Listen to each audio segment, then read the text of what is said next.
Hi guys! My name is Rodel Mercado, but people call me Direct Rodel. I am a director for theater, events, and digital advertisement. For today, we will discuss some tips on how to become an actor and some tips how to undergo audition. But before that, please like and subscribe.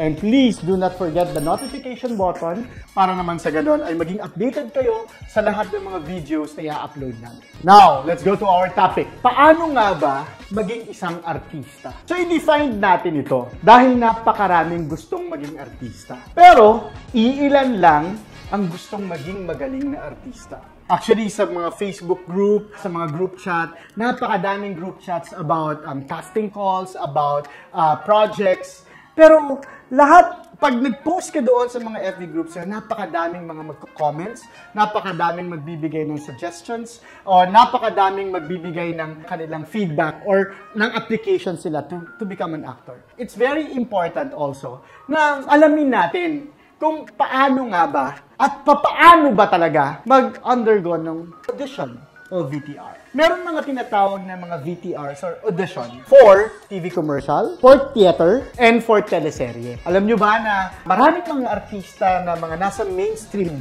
o nasa mga teleserye na o gumagawa na ng pelikula na nasa iba't ibang channel ay nag-undergo pa rin sila ng audition for role para makuha nila ang isang role, specific role, sa isang teleserye. At marami rin mga artista sa ibabaw ng entablado o sa teatro na bago nila makuha ang role sa isang pagtatanghal ay kailangan mag-undergo rin sila ng audition for role.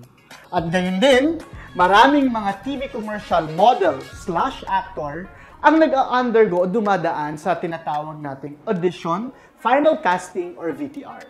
So sa araw na ito, bibigyan ko kayo ng ilang mga tips. Paano nga ba ang tamang gawin pag tayo ay nag-VTR o nag-undergo ng audition? Number 1, come prepared. Kasi napakaraming mga artista ang basta na lang sugod ng sugod. Pag may nalaman na casting ng ganito, audition ng ganito, sugod sila ng sugod. Wala na silang ginawa kundi, bira, sugod tayo dito, punta tayo dito, alamin natin yung location. Guys, bago nyo alamin ang location, bago nyo alamin kung saan kayo mag-audition, it's very important to read first. Alamin nyo muna, basahin nyo muna yung casting call. It's very important. Comprehension, it's very, very important. Alamin nyo kung para saan yung audition. That's number 1. Number 2, ano yung role na kailangan o ang hinahanap nila. Come prepared in the sense na dapat tama ang damit na isusuot ninyo. Okay? Anong ibig kong sabihin na tama ang damit? Kung kayo ay mag-audition at na-research nyo na, sabi ko nga kanina, comprehension, na-research nyo na ang i-audition na ninyong role ay isang pagpalagay mo, isang sales agent. Dapat pag mag-VTR ka o mag-audition ka, ang attire mo ay pang sales agent. So dapat, kung ikaw ay lalaking sales agent, dapat naka-long sleeve ka. Kung pwede, mag-necktie ka o mag-wear ka ng eyeglass. Ngayon, kung babaeng sales agents, dapat naka-blazer ka. So kung ano yung hinihingi ng casting brief, dapat yun din ang attire mo. Ngayon, may mga casting brief na very general. Hindi nila sinasabi kung ano yung character o kung ano yung role. Sinasabi lang nila, we need male or female from 18 years old to 25 years old with pleasing personality. Young professional. Parang ganun, very generic. So, paano ka ngayon magka-come prepared pagdating sa kasuotan mo o pagdating sa look mo? Rule number 1, bawal ang damit na color white, bawal din ang damit na color black, at bawal din ang damit na color gray. Bakit? Kasi kapag kayo ay nag-VTR o nag-audition, hindi niyo alam kung ano ang background na gagamitin nila. Most of the time, ang background na ginagamit tulad nito ay puti or itim. Kung ang background ko ay puti at nakadamit ako ng puti, ang lilitaw lang sa akin yung ulo ko. So para ako nakalutang sa hangin. So kung ang background ay itim, tapos naka-black ako, hindi rin ako lulutang. So, yon. Kailangan alam niyo yon. Anong kulay ng damit. Pangalawa, ano pang bawal? Bawal ang mga printed.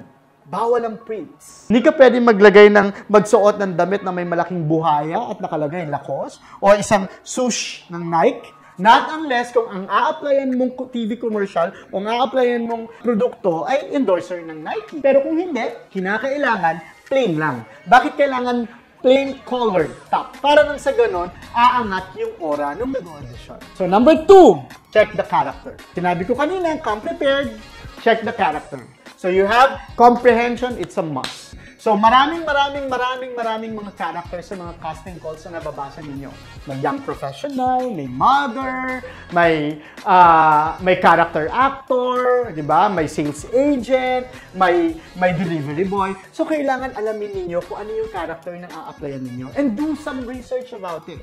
Do characterizations. Para pagharap ninyo sa camera, well, may impress ninyo yung casting director. Next tip, behavior and attitude is very important.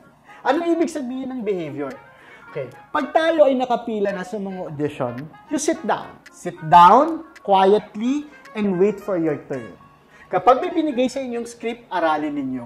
Okay? Aralin ninyo, himayin ninyo yung linya, okay? Tapos, mag-characterization kayo doon sa script. Wag na wag kayong magiging over. Maraming mga artista nga rin pag nag-audition, yung feeling Jollibee, yung feeling at home, na lahat kinakausap. Tapos pag kinakausap nilang lahat, wala na silang sinabi kundi lahat ng project na nagawa nila. Eh hindi mo naman tinatanong, di ba? Kung walang nagtatanong kung anong projects ang ginawa mo, kung anong accomplishments mo, don't bother to tell anyone. Don't brag about yourself. The right thing to do is, pag tumayo ka na sa harap ng camera, give it your best. Give it your shot. Ang isipin mo bilang isang artista, this is the last performance of my life. So, ibigay mo yung lahat. Ibigay mo yung best mo. Hindi yung nakaupo ka habang naghihintay ka, tapos lahat ng mga auditionee, yung mga nana, yung mga PA, yung mga handler, kinakausap mo at chinichika mo ng chinichika, at pinagmamalaki mo ang lahat ng mga nagawa mo. That's a big no-no. Learn the act of humility. Okay? Kasi kung talagang magaling ka, lalabas na magaling ka. Kung talagang sikat ka at marami ka nang nagawa, there's a right time for you to tell that. I've done this commercial, I've done this teleserye, I've done this movie. Say it or tell it in front of the camera. Not in the people around you during the VTR or during the audition. Behavior, attitude, it's a must.